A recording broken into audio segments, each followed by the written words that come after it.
All right, I thought it was a good start to the week. Anytime you get into a game week, on Tuesday, some different things that you're looking at, trying to emphasize, fundamentals, alignments, the beginning bases of the game plan. Wake Forest is a really, really talented team. They played really well the first 2 weeks of the season. One of the most experienced teams in all of college football.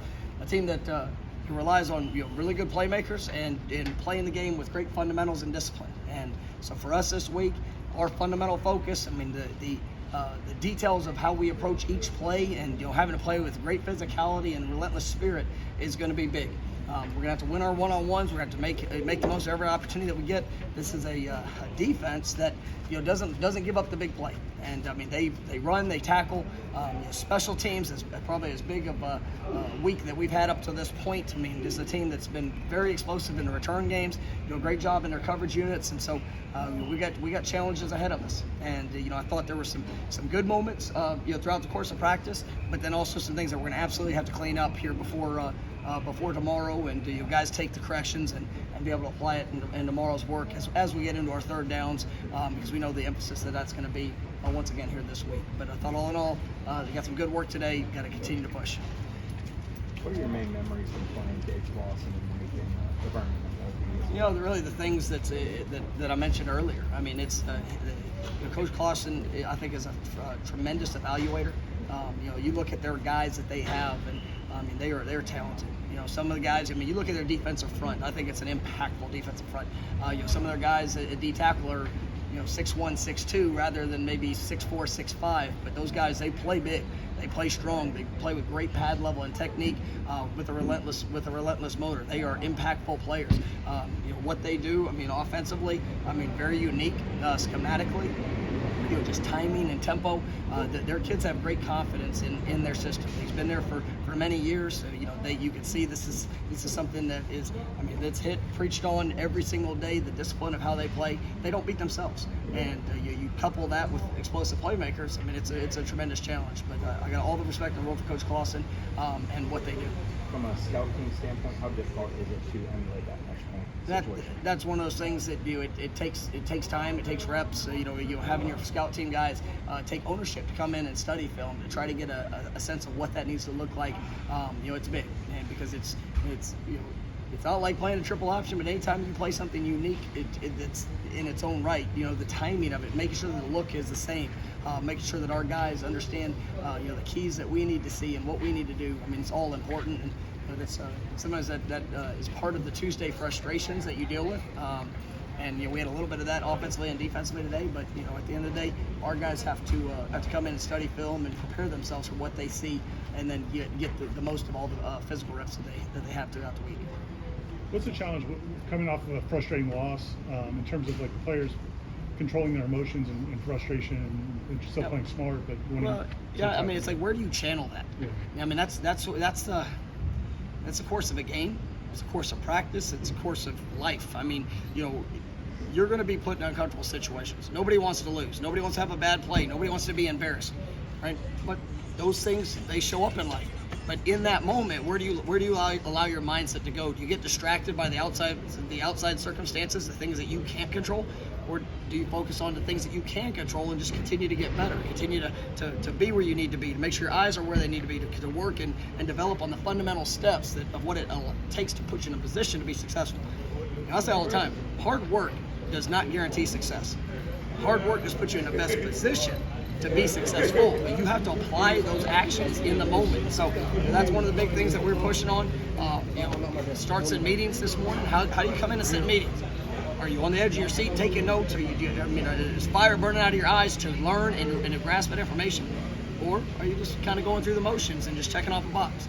You do that, probably not going to play to the best of your ability in the crunch time moments. And so that's the continued education of what we try to provide for our guys.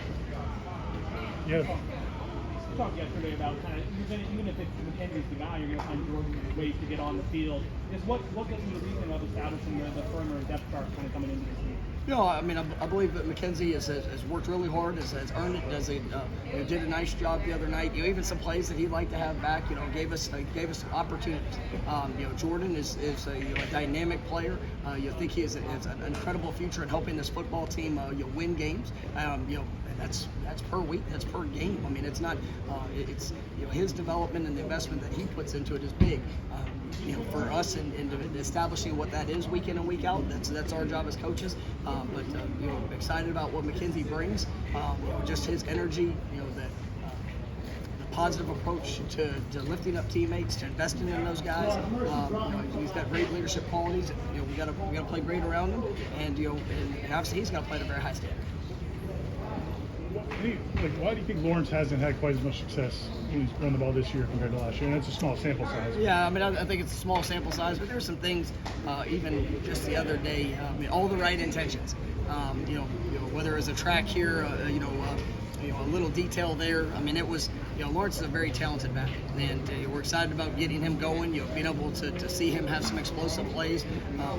But that was one of the things that came out the other night. Just some of the smaller details of putting himself in the best position to have those game-breaking opportunities, and I think that's where you've seen kind of the emergence of Jay Sean and even Trayshawn, at times there last week. I mean, just that consistency of where we need to be, what it needs to look like, and then let your guy get a tail and take over in those reactional moments. And do you want to see more from the receivers after the catch? It seemed like, I know Jackson State was playing deep, but that's a big point when teams are playing soft and teams are making everything stay in front.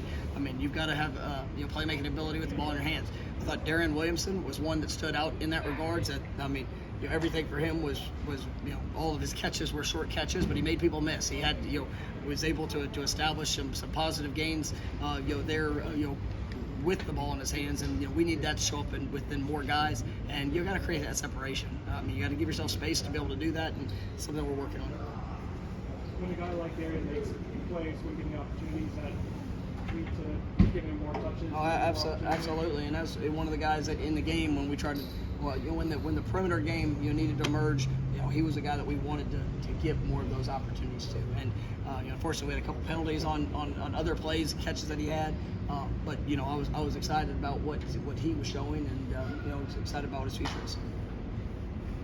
Been a few guys in orange jerseys. Is that just guys not handling the weekend well? Things within the team that we need to make sure that on, off, in every capacity, we're living up to our standard. Coach, what are the things you want to emphasize with your defense when you're going against a quarterback like Sam that really works well in this system and kind of doesn't make those mistakes you expect to make? We need to trust our eyes. We need to be where we're supposed to be.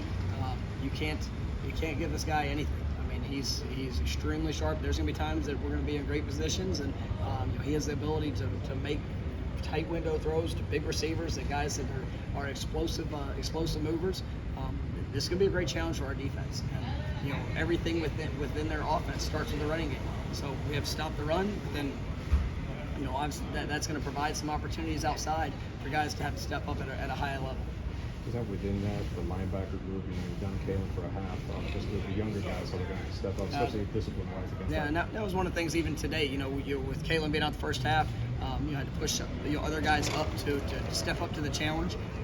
This is a team that plays with great tempo, one of probably the fastest playing teams that we'll face this year. So to be able to do your job, to be able to communicate efficiently and effectively, and then to go perform your job, that linebacker group's going to have to play at an extremely high level.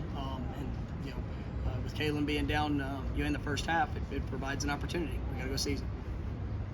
You mentioned the frustrations during practice. I mean, how much of that is just that single rep, or how much of it is where you guys are right now in the season, the urgency of this week? Say frustrations at practice? Yeah, for you. I live frustrated at practice most days, and so it's you always want more. You always want to push, and some of those things were the look that we were getting. Some of those things were the performance, and where our eyes were,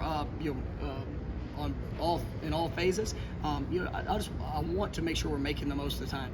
We come out here and everything's got a rhythm, everything's got an organizational push to maximize each rep, to maximize the time that we have out here. So, like I said, I live in frustration at practice. I'm pretty good at it. One more thing, McKenzie.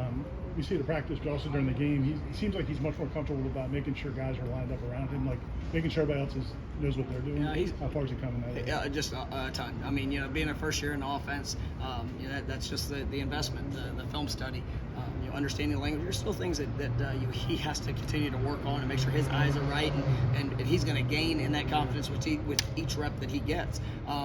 He missed some time throughout fall camp that it probably added to some of those challenges, but you see the work that he's put in.